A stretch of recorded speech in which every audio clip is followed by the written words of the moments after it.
আপনি কি ফেসবুক ব্যবহার করেন? অবশ্যই কিন্তু ফেসবুক ব্যবহার করেন। যদি ফেসবুক ব্যবহার করেন তাহলে কিন্তু এই ভিডিওটা আপনার জন্য বহুত গুরুত্বপূর্ণ, কারণ ফেসবুকও তাই নতুন একটা আপডেট দিছে, নতুন একটা নিয়ম দিছে। এই নিয়মটা যদি মানি না চলেন আপনার ফেসবুক যেটা অ্যাকাউন্ট আছে ওটা কিন্তু যে কোনো টাইমের ভিতরে কিন্তু ব্যান করে দিবে পায়। তো কি এই নিয়ম, চলেন তাহলে শুরু করি। বন্ধুরা, প্রথমে আমি আমার ফেসবুক অ্যাপটা ওপেন করে দেখে দিয়েছি। অ্যাপটা আমি ওপেন করলাম, ওপেন করি যে কোনো একটা ফটো হোক বা ভিডিও হোক আমি আপলোড করে দেখে দিয়েছি কী ধরনের নতুন একটা ইন্টারফেস আসছে। বন্ধুরা হয়তো দেখতে পারছেন এর একটা নতুন অপশন আছে। এই অপশনটা কিন্তু আগে আসিল নে, এলা কিন্তু ফেসবুক নতুন এটা আপডেট দিছে AI level of. AI level of এটা কি বস্তু বা পরে কবেছি। সাইডে দেখেন একটা এরর মতন একটা আইকন আছে, এটার মধ্যে আমি ক্লিক করলাম। বন্ধুরা ক্লিক করার সাথে তলে দেন একটা অপশন আছে level as made with AI. এটি দেখেন একটা অপশন আছে, এটা অফ অন। এটা অফ হলে কি হব বা অন হলে কি হব।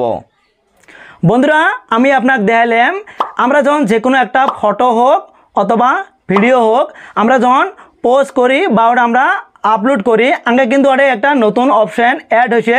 সেই অপশানটা হলো AI level of oblique on. এটা মানে অফ করে দিলে কি হব বা অন করে দিলে কি হব। এটা অফ করে দেওয়া লাগবে না, এটা অন করে দেওয়া লাগবে, এটাই আমি আলোচনা করবেছি।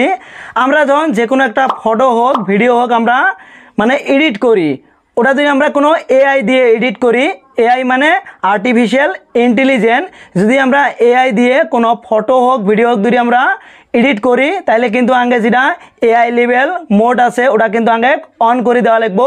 যদি অন করে না দেন তাহলে কিন্তু আপনার যেটা ভিডিও হোক বা ফটো হোক ওটা কিন্তু ফেসবুকত তাই কিন্তু ওটা ডিলিট করে দিবে পায়, বা আপনার যেটা ফেসবুক অ্যাকাউন্ট আছে ওটা কিন্তু কোনো ধরনের সমস্যা হবে পায়।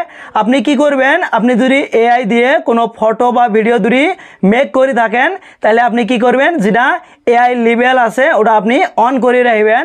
আর যেটা আপনার নর্মাল ফটো বা ভিডিও যদি আপনি কোনোটা আপলোড করেন তাহলে কিন্তু যেটা আপনার এআই লেভেল আছে ওটা কিন্তু অফ বা অন কোনোটাই করে দেওয়া লাগবে না, ওটা অটোমেটিক অফতে থাকবো। বন্ধুরা ইনফরমেশনটা কেমন হয়েছে, যদি ভালো হয় তাহলে কিন্তু অবশ্যই একটা লাইক করবেন আর ভিডিওটা আপনার ফ্রেন্ডদের সাথে শেয়ার করবেন। ওরাও যারা ফেসবুক ইউজ করে ওরা কিন্তু এই বিষয়টা জানবে পাবো। আর কমেন্ট করে জানাবেন টিপসটা কেমন হয়েছে। আর যদি আপনি আমার ইউটিউব চ্যানেলতে ভিডিওটা দিয়ে থাকেন তাহলে ইউটিউব চ্যানেলটা সাবস্ক্রাইব করে বেল আইকনটা অন করে দিবেন। আর যদি ফেসবুক পেজতে ভিডিওটা দিয়ে থাকেন তাহলে ফেসবুক পেজটা ফলো করে একটা লাইক করে দেবেন। আর থ্যাংক ইউ সো মাচ যারা অলরেডি সাবস্ক্রাইব অথবা ফলো করে দিছেন, থ্যাংক ইউ।